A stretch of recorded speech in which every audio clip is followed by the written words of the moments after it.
La série que je présente dans cette installation de caissons lumineux rétroéclairés, le titre c'est Starlight Express Club. Et c'est un titre qui vient d'un nom d'un camion. Cette série, elle présente des camions qui s'appellent les Dekotora, qui sont donc des camions japonais ultra tunés des années 70, même 60, qui comptaient des milliers de camions à l'époque, et aujourd'hui, il n'y en a plus que quelques centaines.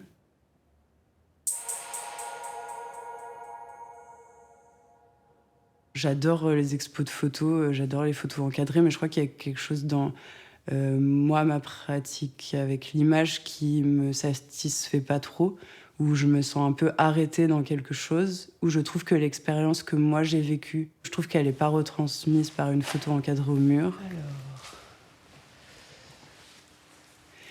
Et du coup, j'avais vraiment envie de faire passer aussi l'expérience sensorielle, quoi, de ce que ça m'avait fait de voir ça, aussi de rendre les images à l'échelle à laquelle elles n'étaient pas à cette échelle-là, mais c'est à cette échelle-là que je les ai ressenties en tout cas. Et là. Donc les caissons lumineux, et j'avais aussi envie un peu que les images soient un peu évanescentes, enfin qu'il y ait une espèce de chose où quand on rentre dans l'espace d'expo, on est comme un peu attiré, comme on est attiré par ces objets dans l'espace réel, puisqu'ils semblent sortis d'ailleurs, quoi. Il y a un truc. Et ensuite, pourquoi faire des simples caissons alors qu'on pourrait faire bien plus fun? Et du coup, j'ai repris les éléments décoratifs et les formes d'assemblage en fait qu'il y a sur les camions. Donc j'ai un peu répertorié, j'ai redessiné tout ça. Et j'ai aussi travaillé avec des objets manufacturés qui sont ces lampes qu'on voit sur les bords des caissons. Ça reprend aussi des esthétiques un peu fêtes foraines, parce que clairement les camions aussi ont une capacité de transformation à être des objets forains assez fort, surtout la nuit.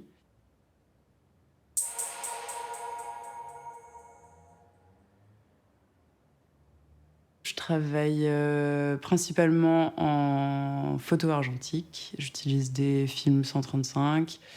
J'ai un appareil photo Leica que mon père m'a donné, qui me quitte jamais, mais pas par valeur affective ou quoi. C'est plus l'optique et j'adore l'optique.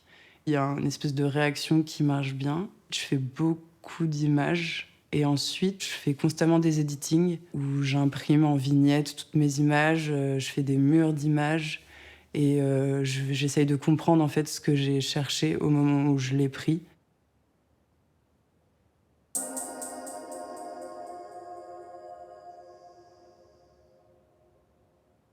Decotora, c'est une contraction de decoration, decorated ou decorating trucks, parce qu'il y a plein de façons de le traduire.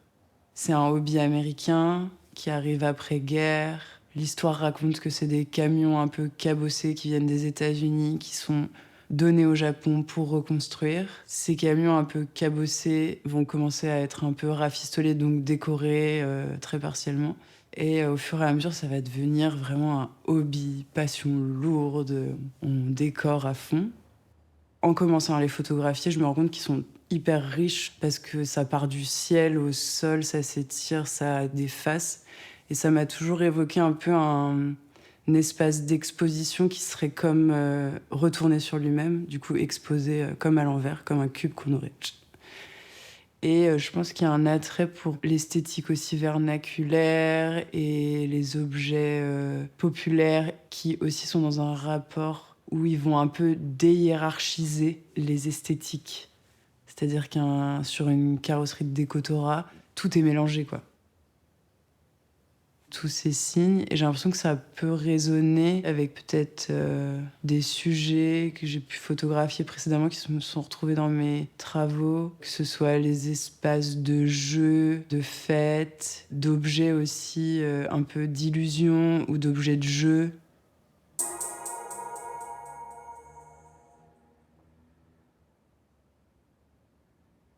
Au départ, l'objet m'attire esthétiquement et je vais le photographier. J'ai envie aussi d'en savoir plus Mais je pensais pas que j'allais ouvrir aussi une porte aussi grande sur la communauté, sur comment elle se fait, comment elle s'est faite, toute la façon aussi de se rassembler, qu'est-ce qu'elle représente au sein de la société japonaise aussi, parce qu'elle est quand même à l'écart, pas trop montrée. Et du coup, j'ai aussi mené beaucoup d'interviews, ce que je faisais jamais avant. Au fur et à mesure que je m'engageais, je pouvais pas passer à côté de qui sont ces gens, qu'est-ce que ça représente.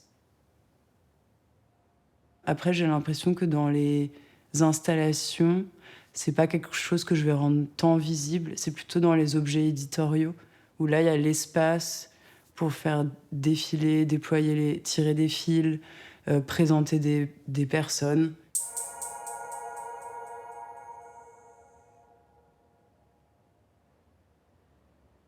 Dans le livre, il y a un flux, etc. Et avec aussi des textes assez descriptifs et des ambiances, des environnements, un peu comme compléter le paysage qu'il y a autour des images qui peuvent aussi être très resserrées. Le livre, il est entièrement traduit en japonais.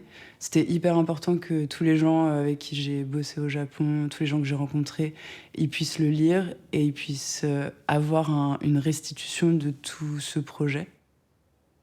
Ce projet, de manière large, prend différentes formes, donc des formes plutôt installées, des caissons, mais aussi des tirages photos. Il a été présenté aussi à Arles l'été dernier sous forme de dibon dans un environnement extérieur, dans un parc.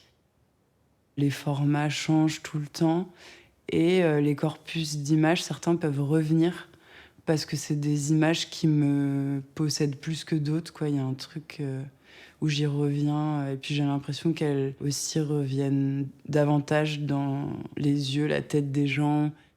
Je pense que toutes ces formes, elles se complètent et aussi ça évite peut-être, je pense pour moi, une forme d'ennui et ça me fatigue pas du tout de réemployer les images. J'ai l'impression qu'à chaque fois, elles retrouvent une place, une vie.